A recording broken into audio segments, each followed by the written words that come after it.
2019 está chegando ao fim e a gente vai relembrar então o que de melhor aconteceu nesse ano no futebol, mas claro, com a nossa visão, no nosso universo que é a alternatividade, vamos lembrar mês a mês o que marcou o ano de 2019 na retrospectiva UD depois da vinheta.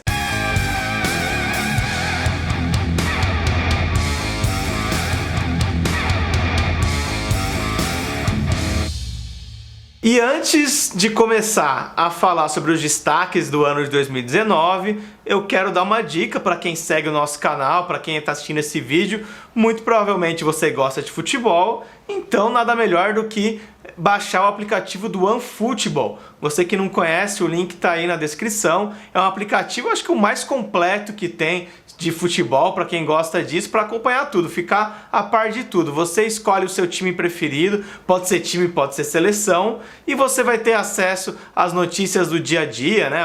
Os bastidores, vai saber ali como é que tá os treinamentos, as prováveis escalações. Quando tem o jogo do seu time, você vai poder acompanhar ao vivo o placar. Você tem acesso ao mercado de transferências, né? Essa época, começo de ano, fim de ano, ver quem está entrando e saindo dos times. Você ainda pode seguir o seu jogador favorito, ter as notícias sobre tudo que acontece com ele. Você pode selecionar as principais notícias ou não. Tem vídeos também, seleção de vídeos todo dia. É bem legal. Fica a dica, o OneFootball.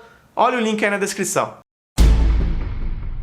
Em janeiro a gente voltou a ter notícias do Rodrigo Mancha, ele que passou por vários times ao longo da carreira, né? A gente sempre ouviu falar dele. Podemos destacar, por exemplo, a passagem dele pelo Santos em 2010, aquele time com Neymar, Ganso, Robinho, ganhou o Paulista, a Copa do Brasil, Rodrigo Mancha estava lá. Tinha se aposentado do futebol profissional em 2018, mas em 2019 reforçou o Trieste, equipe paranaense que ganhou a Copa Kaiser. O Rodrigo Mancha foi um dos destaques e acabou que depois ele voltou para o futebol profissional para disputar a segundona do Paranaense pela São Joséense. A seleção do Catar não teve vida fácil na Copa da Ásia e quando a gente fala disso a gente nos refere só ao que aconteceu dentro de campo. Principalmente, talvez, o que aconteceu fora de campo, porque a Copa da Ásia foi disputada nos Emirados Árabes Unidos, que é um país inimigo diplomático do Catar, inimigo a ponto de proibir a entrada de qualquer cidadão do Catar durante a competição no país. Na verdade, os cidadãos do Catar não podem viajar ao país, né? Abriram uma exceção para essa seleção disputar o torneio, mas jornalistas, torcedores, nenhum cidadão do Catar pôde pisar nos Emirados Árabes Unidos durante a competição, mas ainda assim o Catar, né, que tem lá alguns jogadores naturalizados, mas muitos também, muitos catares, muitos nascidos no pequeno país, nessa seleção, foi fazendo bonito e foi atropelando seus adversários, passou em primeiro no seu grupo, tirou gigantes como a Arábia Saudita, Coreia do Sul. Na semifinal pegou os próprios Emirados Árabes Unidos e ali na casa do adversário derrotou o anfitrião e chegou na final contra o Japão, ainda levou um gol, que foi o único gol sofrido durante toda a competição, mas ficou com o título e mostrou, né, que é uma seleção emergente que pode não fazer tão feio na Copa de 2022 aí que eles vão sediar. Em março a gente vai destacar duas histórias. Primeiro, uma coisa surpreendente, inusitada na Liga dos Campeões da CONCACAF, que é um torneio que é muito dominado por times dos Estados Unidos e do México. Mas a gente teve uma exceção, um time que se intrometeu. O Independiente do Panamá tirou o Toronto FC, que era então o vice-campeão do torneio, logo nas oitavas de final, aprontou aí essa zebra, avançou para as quartas, pegou o Sporting Kansas City dos Estados Unidos, venceu no jogo de ida e tá bom, acabou eliminado no jogo de volta, não foi para semifinais, mas já foi algo surpreendente aí para a Liga dos Campeões da CONCACAF. E também queremos destacar, né, março, que é o mês da mulher, a gente tem o Dia da Mulher no 8 de março, a gente teve o recorde público da história do futebol feminino no ano de 2019, um jogo disputado no Wanda Metropolitano em Madrid, Atlético de Madrid e Barcelona. O Barcelona ganhou por 2-0, o Barcelona que tinha a brasileira Andressa Alves, o Atlético de Madrid com a brasileira Ludmilla. O Barcelona levou a melhor, mas foi uma grande festa para o futebol feminino em geral. Em abril aconteceu o que a gente já esperava há muito tempo, né? Se especulava bastante, que a Red Bull, que há muito tempo tem ali o projeto do Red Bull Brasil em Campinas, iria fazer uma parceria, né? Meio que comprar um time com uma grande camisa, para, enfim, galgar alguns passos maiores no futebol brasileiro, né? No mundo inteiro eles são um time forte, de primeira divisão, no Brasil ainda não. Isso aconteceu às vésperas da Série B do Brasileiro, quando foi anunciada a parceria entre a Red Bull e o Bragantino. A princípio, né, nessa primeira temporada, nessa primeira fase do projeto, o Bragantino jogou com seu escudo mesmo, com o nome de Bragantino, né, alguns chamando de Red Bull Bragantino, só com o patrocínio da Red Bull. Mas agora no resto da parceria, a partir de 2020, vamos ver o que vai acontecer, né? Muito provável uma mudança de escudo, enfim, muita coisa para se ver, mas eles estão investindo pesado, né? O Bragantino entra com a sua estrutura, com a sua tradição, entrou com a sua vaga na Série B, conseguiu ser campeão da Série B, já subiu para a Série A, foi um atalho aí que a Red Bull pegou. Em contrapartida, a Red Bull assumiu todo o departamento de futebol do time e está fazendo investimentos para tornar o time de Bragança muito forte.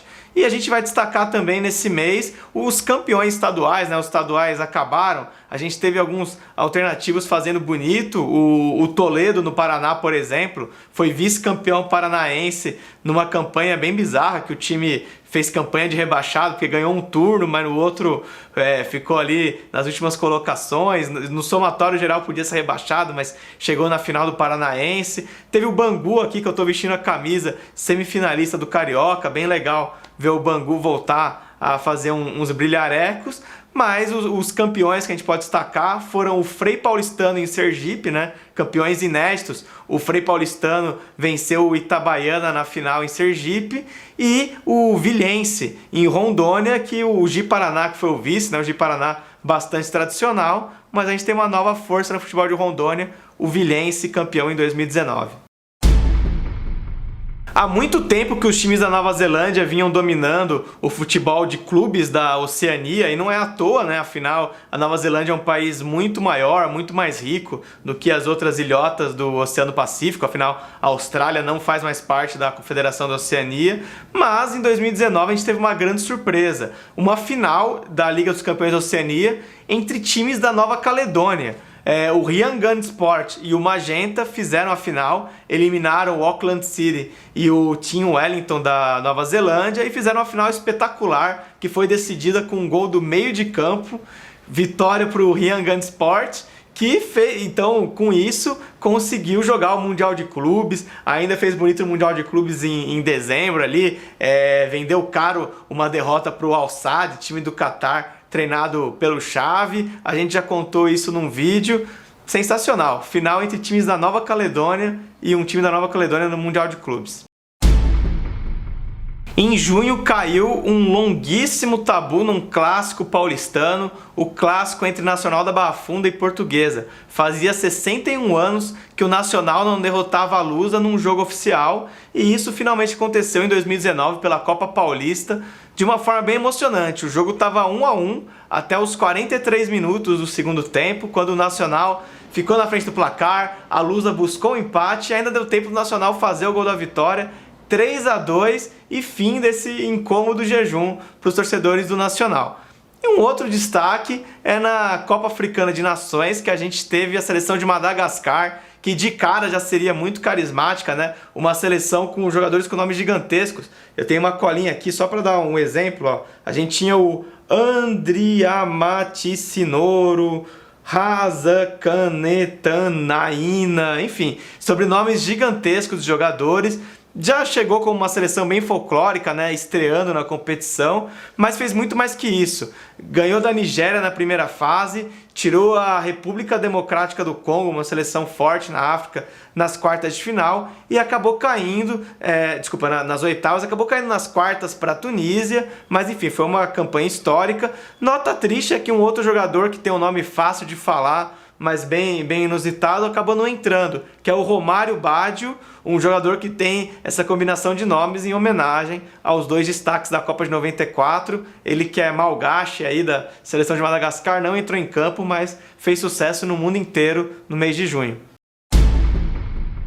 Há 20 anos que a gente não tinha nenhum time do estado do Amazonas conseguindo um acesso numa divisão do Brasileirão, e quem quebrou a escrita num estado com tantos times tão tradicionais, tão antigos, foi um clube novato, o Manaus. um time que, enfim, contou com um grande esforço da sua torcida, dos seus dirigentes, sem dúvida, para montar o elenco, para ter dinheiro para montar o elenco. O presidente do Manaus chegou a vender rifa no Farol, uma história bem curiosa, e tudo valeu a pena. No jogo do acesso a gente teve um duelo de extremos, norte e sul do Brasil. Manaus contra o Caxias, de Caxias do Sul, Rio Grande do Sul.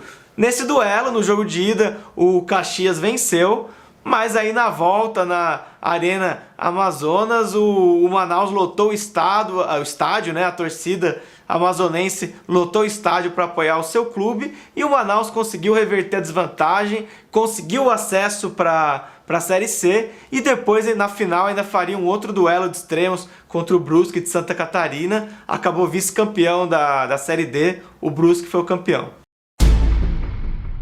A gente já citou o Red Bull Bragantino como um exemplo de clube empresa que deu certo, pelo menos agora em 2019 foi de muito sucesso, mas também nesse ano que está tão em evidência esse formato de clube empresa, tem uma votação no Congresso aí para incentivar os clubes empresa, a gente teve também um exemplo bem negativo que foi o do Figueirense. Essa história começou em 2017, quando o Figueirense fez uma parceria com a empresa Elephant e, enfim, várias promessas, metas ambiciosas, mas acabou que a empresa não cumpriu sua parte da parceria, fez pouquíssimos aportes financeiros no clube, e o clube começou o ano sem pagar seus funcionários, sem pagar seus jogadores, teve uma debandada de atletas, um exemplo é o goleiro Denis, por exemplo, que foi pro futebol de Portugal. O técnico Emerson Maria também saiu do time, falou que o time estava abandonado. E ficou ali começando alguns rumores de que ia ter um WO, que os jogadores primeiro se recusaram a treinar e de que eles iam de fato fazer um WO. Isso aconteceu em agosto, um jogo no Mato Grosso, Cuiabá e Figueirense. O Figueirense chegou a viajar para Cuiabá, mas não entrou em campo. Os jogadores do Cuiabá ficaram ali aquecendo, depois de um tempo o juiz decretou o WO e, bom, o time perdeu pontos, era o fundo do poço para o Figueirense, mas felizmente a torcida abraçou o clube e entendeu a causa dos jogadores, pressionou a diretoria para pagar os jogadores, e dali em diante o Figueirense conseguiu se recuperar nesse ano. Mais para frente rompeu a parceria com a Elephant, né, de forma unilateral, aí tem umas questões jurídicas, mas mostrou que a empresa não estava cumprindo o combinado, e o Figueirense conseguiu ainda numa arrancada heróica não cair para a segunda divisão, para a terceira divisão, apesar de ter dado esse WO, uma coisa histórica, primeira vez na Série B do Brasileiro. O Náutico não foi muito feliz quando trocou o seu tradicional Estádio dos Aflitos pela moderna Arena Pernambuco, e a torcida implorou muito para voltar aos aflitos, e esse dia chegou. Em 2019 o Timbu voltou para casa e o estádio provou toda a sua mística. O time conseguiu subir da Série C para a Série B com aflitos como um diferencial. Mas não foi só os aflitos que foram um diferencial. O acesso foi bem polêmico. A gente teve um confronto entre Náutico e Paysandu. O jogo de ida foi 0-0 em Belém do Pará. E na volta o Paysandu abriu 2-0 no começo do segundo tempo, uma grande tragédia ali, né, com cara de que o Náutico ia entregar a vaga jogando em casa, mas o time reagiu. Primeiro o Álvaro fez um gol ali, diminuiu, aí o Náutico foi para cima, e a gente teve já no fim do segundo tempo um lance que o juiz Leandro Voaden viu um toque de mão do zagueiro do Paysandu. Vejam a cena aí, né? Pouca gente achou que essa marcação foi certa, né? Quase unanimidade que não foi, a não ser algum torcedor bem apaixonado do Náutico, mas o Voaden marcou esse pênalti, o Giancarlo cobrou, empatou o jogo, e aí o jogo foi para os pênaltis, né? O acesso foi decidido nos pênaltis e o Náutico levou a melhor. Depois disso a gente teve uma belíssima invasão dos aflitos, né? A torcida invadiu o gramado para abraçar os torcedores, e tem o lado cômico, né? Não para os torcedores do Paysandu certamente, mas que a torcida do Náutico agradeceu o Voaden. A gente teve recentemente torcedor do Náutico indo para o estádio com a camisa do escrito Voaden. Ele se tornou um ídolo da torcida por esse erro crasso que decidiu o acesso para a Série B. O futebol português é super previsível, a gente tem ali praticamente 3 times monopolizando todos os títulos. Faz tempo que o Sporting não consegue mostrar força também. A gente tem então Porto e Benfica dividindo a liderança do campeonato, os títulos nos últimos anos, mas a gente teve aí, pelo menos por algum tempo, uma grande surpresa em 2019, o Famalicão, time de Vila Nova de Famalicão, um time bem desconhecido, que jogou poucas vezes a primeira divisão, desde os anos 90, que não disputava a elite do futebol português, chegou de volta à elite, liderando o campeonato, liderou ali no começo, chegou até a abrir uma vantagem, foi apelidado de Leicester português, né? Uma referência ao Leicester City na Inglaterra, né? Quem sabe a gente podia ter uma zebraça de novo no campeonato. Não foi o que aconteceu. A essa altura, agora no fim do ano, o Famalicão já caiu um pouco, tá ali na terceira colocação, mas pode ir para uma Liga Europa, de repente, que seria histórico, né? Mas o título vai ficar entre Benfica e Porto mesmo.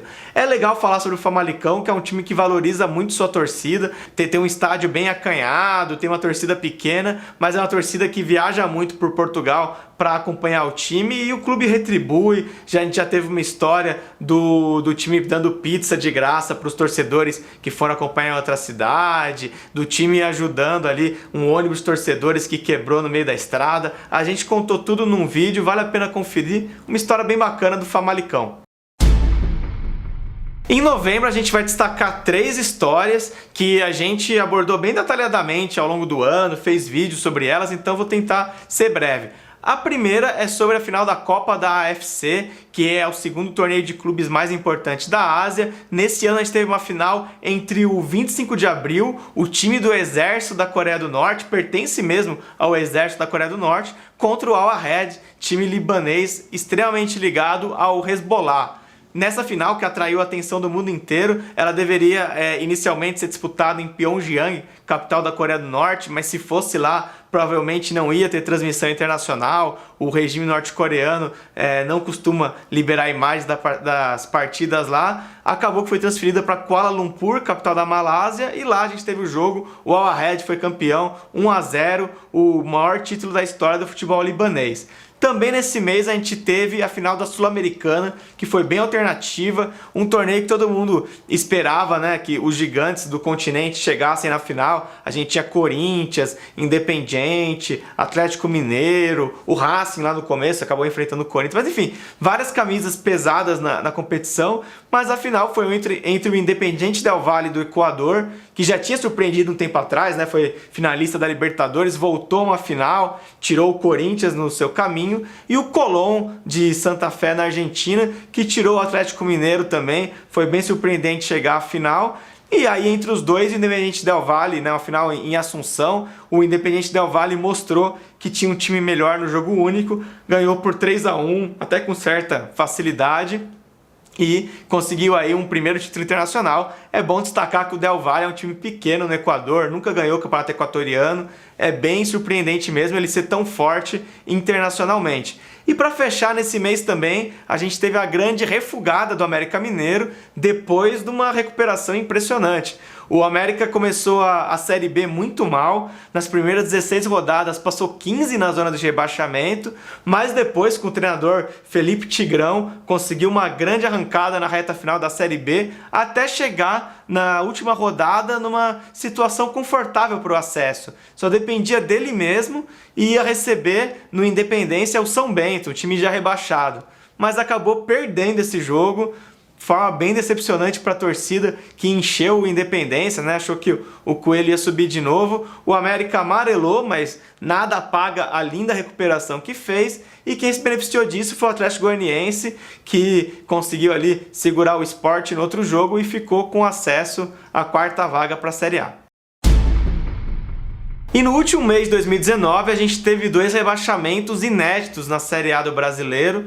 Primeiro a Chapecoense, que é um time que chegou na Série A em 2014 e desde então vinha se mantendo bravamente na elite do brasileiro. Chegou inclusive a conseguir vaga para a Libertadores nesse período. Vale lembrar que quando teve a tragédia do acidente de avião, chegaram a propor que a Chapecoense ficasse 3 anos sem poder ser rebaixada. O time não aceitou e de fato não caiu, né, nesse período, mas agora em 2019 não deu, né? O time foi muito mal, acabou caindo antes até da última rodada. E na última rodada do campeonato a gente teve o rebaixamento do Cruzeiro, que pegou todo mundo de surpresa, porque ninguém esperava que esse ano o Cruzeiro fosse brigar lá embaixo, né? No começo do campeonato, muita gente indicava o elenco como um dos favoritos ao título, afinal, ainda era a base bicampeã da Copa do Brasil, mas de certa forma uma tragédia anunciada, porque faz tempo que o Cruzeiro vem acumulando dívidas, dando calotes, e uma matéria do Fantástico nesse ano até mostrou que tem caso de polícia lá, caso de lavagem de dinheiro,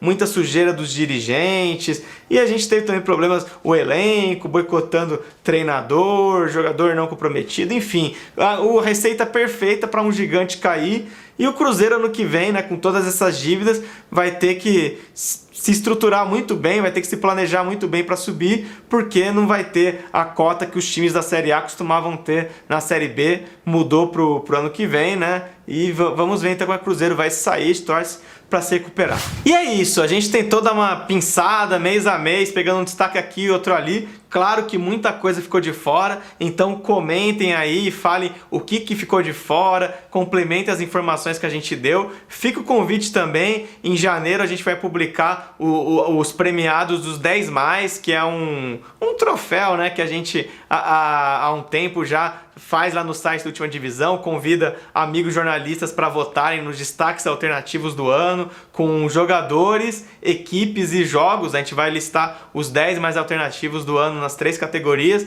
Vale a pena dar uma olhada. E é isso, gente. Vai ter ainda mais um programa agora em 2019, mas já em clima aí de 2020. Até mais!